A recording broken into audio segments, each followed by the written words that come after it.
एक बात जहांगीर जदून साहब क्लियर है कि यहाँ पर अहमद अवैस साहब का एक व्यू है, उसका बहुत एहतराम है, वो ये उनका ख्याल है कि यहाँ the buck stops at the prime minister's office और प्राइम मिनिस्टर ही इस बात के लिए जिम्मेदार हैं और वही रुकावट भी बन रहे हैं। और उनके अल्फाज तो ये हैं कि वो प्राइम मिनिस्टर किस काम का कि अगर वो स्टीयर ना कर सके पार्लियामान के अंदर मेजॉरिटी को कि आपने दुरुस्त फैसला क्या करना है। यहाँ मामला एक कॉन्स्टिट्यूशनल ऑब्लिगेशन का है।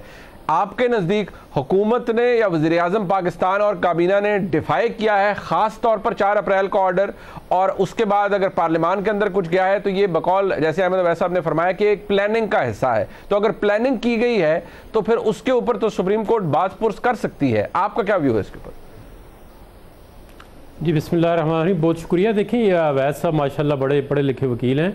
अब इसमें देखें ना, जो सुप्रीम कोर्ट ने अभी लास्ट ऑर्डर किया था, उन्होंने कहा था जी कि स्टेट बैंक पैसे दे और इसकी पोस्ट फैक्टो पार्लियामेंट से अप्रूवल ले जी। अब मीनिंग देयर बाय कि सुप्रीम कोर्ट ने रिकग्नाइज कर दिया गया है कि पोस्ट फैक्टो इसकी पार्लियामेंट अप्रूवल देगी। अब जो आर्टिकल 84 ऑफ द कॉन्स्टिट्यूशन है उसमें जो सप्लीमेंट्री ग्रांट है, सबसे पहले देखें जब एडिशनल फाइनेंस सेक्रेटरी आया था सुप्रीम कोर्ट के अंदर, उसने अदब से कहा था कि सर हमने कोई बजट एलोकेशन नहीं की है। तो हम जो असेंबली की रेजोल्यूशन थे ये फोर्सी नहीं कर रहे थे, क्योंकि बजट एलोकेशन होती है इलेक्शन एक्सपेंस के लिए, तो उसके बाद जो है फिर इलेक्शन का एक हेड होता है, वहाँ पे पैसे जाते हैं। तो बहरहाल वो उसकी बात जो है ऑर्डर में इनकॉर्पोरेट नहीं हुई, तो इन्होंने अब डायरेक्ट स्टेट बैंक को कहा है। तो अब स्टेट बैंक ने भी कहा जी हमने जो फंड तो एलोकेट कर दिए हैं।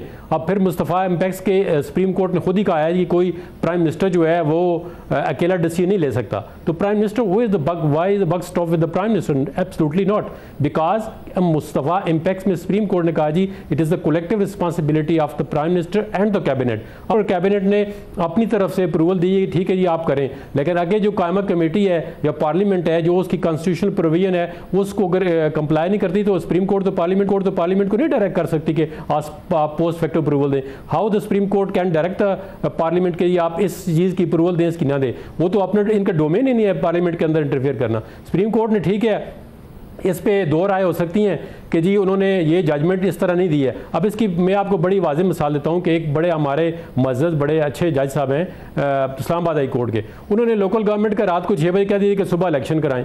अब देखें हर एक बंदे ने कहा कि जी ये अब 6 बजे आज शाम को ऑर्डर हुआ है तो सुबह किस तरह इलेक्शन हो सकता है? तो सुप्रीम कोर्ट को देखना चाहिए था कि अगर सारे इदारे आगे कह रहे हैं कि भाई ये काम नहीं हो सकता, तो इसमें थोड़ा सा वो कहते कि इस जो लीगल प्रोसेस है, जिस तरह हाई कोर्ट लाहौर के अंदर केस पेंडिंग है उनका डिसीजन देने दें, वहाँ पे कंटेम्प्ट, ये अगर लीगल इशू भी है, it's not only Supreme Court जी कि उसका कोई ऑर्डर डिफाई किया जा रहा है, कॉन्स्टिट्यूशन वायलेट किया जा रहा है। अब 90 दिन का तो मुझे आप साबित करके दें कि सुप्रीम कोर्ट के अंदर पहली हियरिंग पे ये फैसला हो चुका था कि ये इलेक्शन 90 दिन के अंदर नहीं हो रहा। जस्टिस मंसूर शाह साहब ने कहा जी दोनों पार्टियाँ आप इस तरह करें, 2 महीने आगे चले जाएं, 2 महीने एक पार्टी पीछे चले जाएं, हम आपको टाइम देते हैं। और चीफ जस्टिस साहब ने टाइम दिया कि जी आप अपनी पार्टियों से बात करके आधे घंटे बाद 2 घंटे के बाद, उन्होंने कहा जी 1 दिन का टाइम दे, उन्होंने कहा जी नहीं आप ये 1.5 घंटे में आगे में बताएं। जब वो वापस आए तो उन्होंने कहा जी वो हमारे जो लीडरान है वो रीच में नहीं है, तो उन्होंने कहा जी बस सुप्रीम कोर्ट के ऑर्डर कर दे।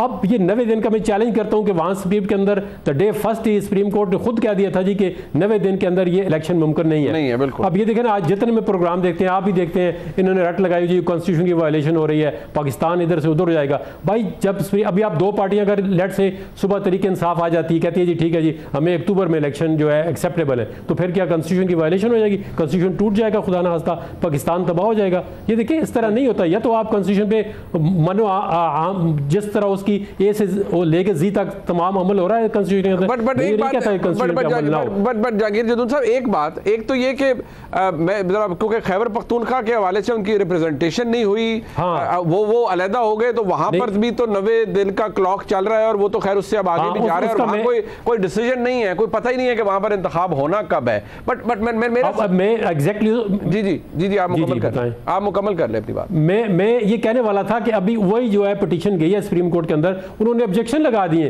कहते जी आप जाके पेशावर हाई कोर्ट में जो है वो दरखास्त दायर करें। तो यही उन 4 जजों ने ऑर्डर किया था कि यही पिटीशन जो है 184(3) की और सू मोटो जो है ये मेंटेनेबल नहीं है। मीनिंग देर पाई कि सुप्रीम कोर्ट ने 4 जजों के जो व्यूज थे या ऑर्डर था उसको दोबारा इंडोर्स कर दिया है कि जी आप पेशावर हाई कोर्ट चले जाए। तो ये पंजाब पे फोकस जो है, मुझे नहीं पता चलता कि पंजाब पे फोकस क्यों है। वो सुप्रीम कोर्ट ये कहे वही कह रही है जी आप पेशावर हाई कोर्ट जाएं, वहां पे अपना केस जो है रिट जुरिसडिक्शन में चले जाए। उन्होंने आगे जाके 199 में रिट पिटीशन दायर कर दिए। यही जो है 2 ऑनरेबल 4 जजेस थे, उन्होंने यही व्यू लिया था कि ये 184(3) की प्रोसीडिंग मेंटेनेबल नहीं है, क्योंकि एक कंटेम्प्ट पिटीशन पेंडिंग है लोअर हाई कोर्ट में, एक ICA पेंडिंग है और 4 रिट पिटीशन पेंडिंग है। तो उनका तो व्यू सुप्रीम कोर्ट ने भी इंडोर्स कर दिया उन 4 जजों का।